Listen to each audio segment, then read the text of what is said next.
ప్రజలేమిటో తెలుసు, కులాల వారీగా, మతాల వారీగా, ప్రాంతాల వారీగా అంతా మీకు తెలుసు. వాళ్ళేమో రాష్ట్రం సిద్ధిస్తే నక్సలైట్ల రాజ్యం అవుతుంది అంటారు, వాళ్ళేమో రాష్ట్రం ఇస్తే బట్టలు ఆరేసుకోవాలి.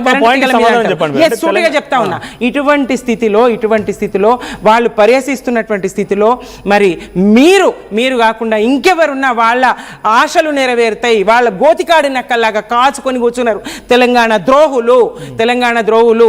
మరి మీరే ఉండాలి సీఎంగా అంటే సారే సీఎంగా ఉండి తర్వాత కడియం శ్రీహర్ గారిని రెండో దఫా ఉప ముఖ్యమంత్రిగా చేసిండ్రు. పరిణామాలు ఏంటో పరిస్థితులు ఏంటో చూసినాం. రావడం పోవడం అనేది రాజకీయ పార్టీలో వస్తూనే ఉంటారు. అనుభవజ్ఞులు, పాలనలో అనుభవం ఉన్నది, చేరితే మంచి జరుగుతుంది. అవును, గొంగళపురు కోసం అదే కదా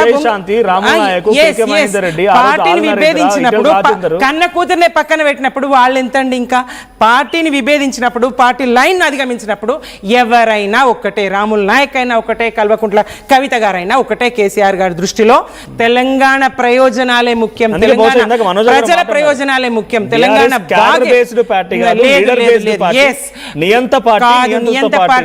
నియంత పార్టీ కాదు, తెలంగాణ ప్రజల కోసం, తెలంగాణ అభివృద్ధి కోసం, ప్రగతి కోసం పార్టీ, తెలంగాణ ఇంటి పార్టీ, తెలంగాణ ప్రజల పార్టీ.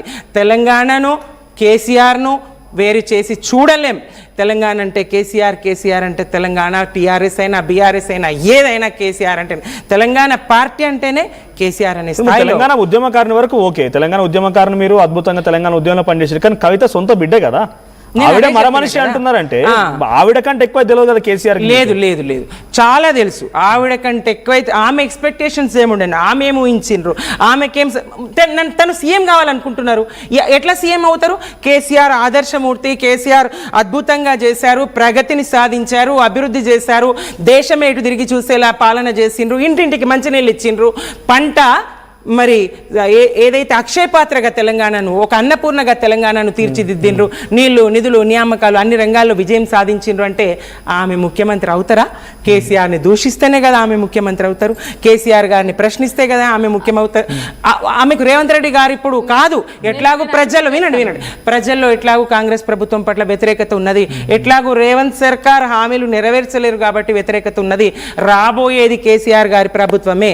కేసీఆర్ గారిని విమర్శిస్తేనే నాకింత చోటు అనేటువంటి ఆలోచనలో కవిత గారు ఉన్నట్టు స్పష్టమవుతుందండి. అందుకే పాలక పక్షాన్ని విడిచి ప్రతిపక్షాన్ని ప్రశ్నించే, ప్రతిపక్షాన్ని నిందించే పార్టీలు ఏమన్నా దేశంలో ఉన్నాయంటే అది ఒక కవిత గారి పార్టీ. చాలా చోట్ల తమిళనాడు ఎన్నికలు చేస్తే టీవీకి అన్న డిఎంకేని విభేదించింది 2 సార్లు ప్రభుత్వంలో, వాళ్ళు ఒకసారి ప్రభుత్వంలో విభేదించడం తప్పేం కాదు. మీరేం చెప్పారు? ఇప్పుడు వచ్చేది కేసీఆర్ గారి పాలనే, అందుకే కేసీఆర్ గారిని అసలు కేసీఆర్ గారే నెక్స్ట్ వచ్చేది అని కవితక్క గారు కనుక అనుకొని ఉంటే కేసీఆర్ గారిని విమర్శిస్తామా? కేసీఆర్ గారు తప్పులని తప్పని చెప్తున్నాం. ఉద్యమ నాయకుడిగా అక్కడ మేము ఆయన ఎక్కడా కూడా మేము వ్యతిరేకిస్తలేము. 10 సంవత్సరాల మీ పాలనలో జరిగిన వాటి గురించే మేము వ్యతిరేకిస్తున్నాము. ఇప్పుడు సంవత్సరం అయింది అంటున్నారు. సంవత్సరం కిందట ఇదే మేడే రోజు కవితక్క గారు మాట్లాడింది ఏం మాట మాట్లాడినరు?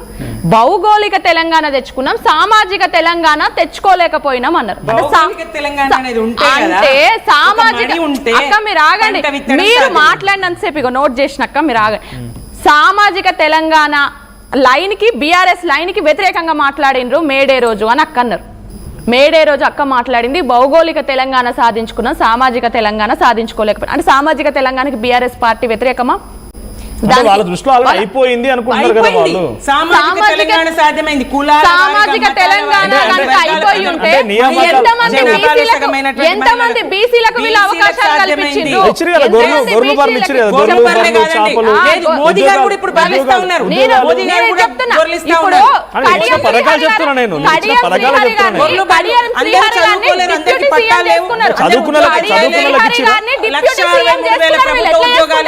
ఎట్లా చేసుకుంటారు?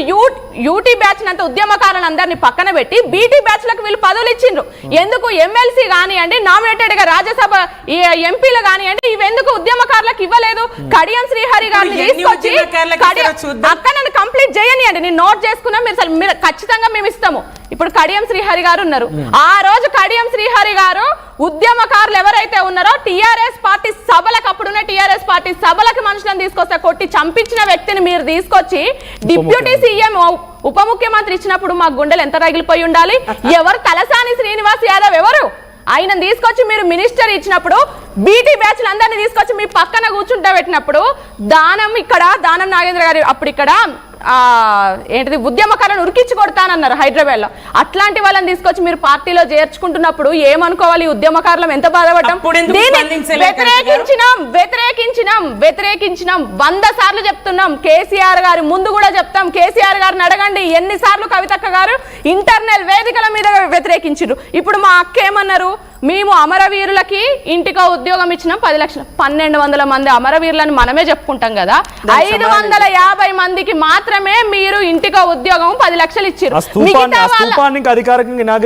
నేను చెప్తాను ఆ స్తూపంలో కూడా ఎంత ఘోరం అన్నా శ్రీకాంతాచారి తల్లికి వీళ్ళు గన్మెన్లను పంపించి ప్రోటోకాల్ వెహికల్ పంపించి ఆ ఇనాగ్రేషన్ అయిపోయిన తర్వాత తీసేస్తారు. టీవీలలో స్క్రోలింగ్ కూడా వచ్చింది శ్రీకాంతాచారి వాళ్ళ శంకరమ్మకి ఎమ్మెల్సీ ఇస్తున్నారని. ఆ ఇనాగ్రేషన్ అయిపోయినాక వీళ్ళు అది కూడా చేస్తారు. అప్పుడు కవితక్క గారు ఇంటర్నల్ వేదిక మీదుగా కేసీఆర్ గారిని అడగడం జరిగింది. మిగతా వాళ్ళకి సీఎం రిలీఫ్ ఫండ్ గానో లేకపోతే ఇంకే విధంగానన్నా మనం సహాయం చేద్దాము. 550 మంది మన చేతిలో కదన్న ప్రభుత్వం ఉన్నది. మనం తెలంగాణ ఎందుకు తెచ్చుకున్నాం? వడ్డించేటోడు మనోడు ఉంటే ఏడ కూర్చున్న ఒక ముద్ద ఎక్కువ దొరుకుతుందనే కదా మనం కొట్లాడి తెలంగాణ. కవిత గారు డైరెక్ట్ గా ఎంపీగా ఉన్నారు, తర్వాత ఎమ్మెల్సీగా ఉన్నారు, తర్వాత జాగృతిగా ఉన్నారు, ముఖ్యమంత్రి కుమార్తెగా ఉన్నారు. తనకు ఒక అధికారం ఉండే కదా, పోయి అందరి కనీసం పరామర్శించిందా?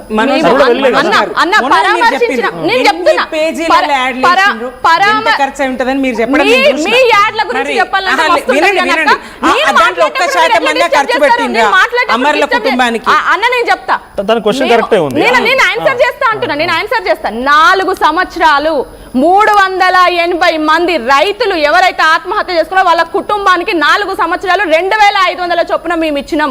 30 లక్షల మందికి 7 సంవత్సరాలలో 30 లక్షల మందికి మేము బువ్వాకు కుండ అని చెప్పేసి నిజామాబాద్ లో మేము అన్నదానం ఆ కార్యక్రమం చేసినాం. స్కిల్ డెవలప్మెంట్ ప్రోగ్రామ్ చేసి కేవలం ఒక్క నిజామాబాద్ డిస్టిక్ లోనే 30,000 ఉద్యోగాలు మేము ఇవ్వగలిగినాం. ఇట్లా తెలంగాణ జాగృతి ఏం చేయాలో మేము తెలంగాణ జాగృతిగా అన్న తెలంగాణ చరిత్ర మీద అధ్యయనం చేయడానికి ఇంటెలెక్చువల్స్ ని ఎంపీగా ఉండే వీళ్ళు ఏం నేను చెప్తున్నా కదన్నా క్లియర్ గా. ఎంపీగా ఉన్నప్పుడు మమ్మల్ని వీళ్ళు ఏం చేయనీయలేదు. తెలంగాణ జాగృతి గౌరవ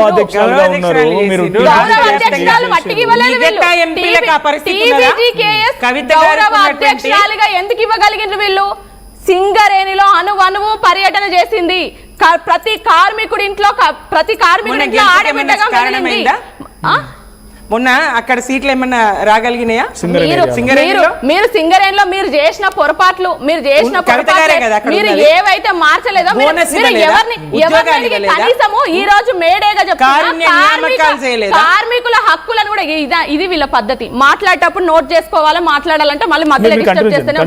కార్మికుల హక్కులను కూడా వీళ్ళు కార్మిక చట్టాలను కూడా వీళ్ళు ఉల్లంఘించి కవితక్క గారు US లో ఉన్నప్పుడు గౌరవ అధ్యక్షురాలుగా తీసేస్తారు. ఇది వీళ్ళకి ఏం ఒక్కటి కూడా వీళ్ళు కనీసం డెమోక్రటిక్ పార్టీయే కాదు బీఆర్ఎస్ పార్టీ. మేము చెప్తున్నాం కదా, రేపు రాబోయే మా టీఆర్ఎస్ పార్టీలో మీరు చూడండి అన్న ప్రతి ఒక్క క్యాడర్ కూడా ప్రతి ఒక్కరు కూడా ప్రశ్నించే కానీ వాళ్ళ ఒపీనియన్స్ కానీ తీసుకునే వాళ్ళ ఒపీనియన్ కి అది అనుగుణంగా మేము మార్చుకొని రాతోడు బాపురావు గారు బీఆర్ఎస్ పార్టీ 10 సంవత్సరాల ఎమ్మెల్యేగా ఉన్నారు కదా.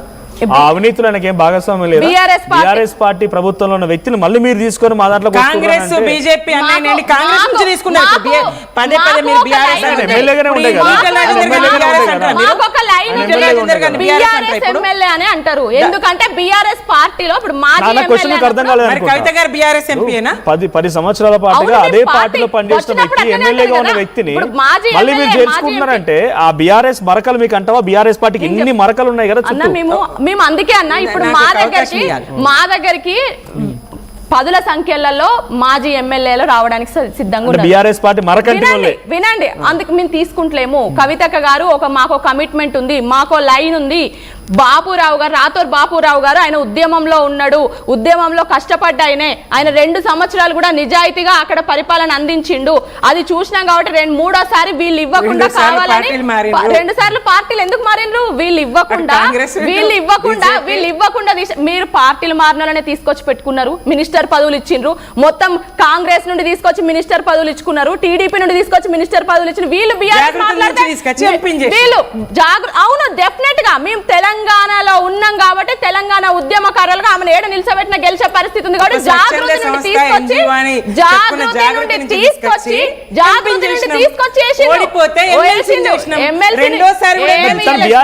బీఆర్ఎస్ పార్టీగా మీరు చూడట్లేదు అన్నది.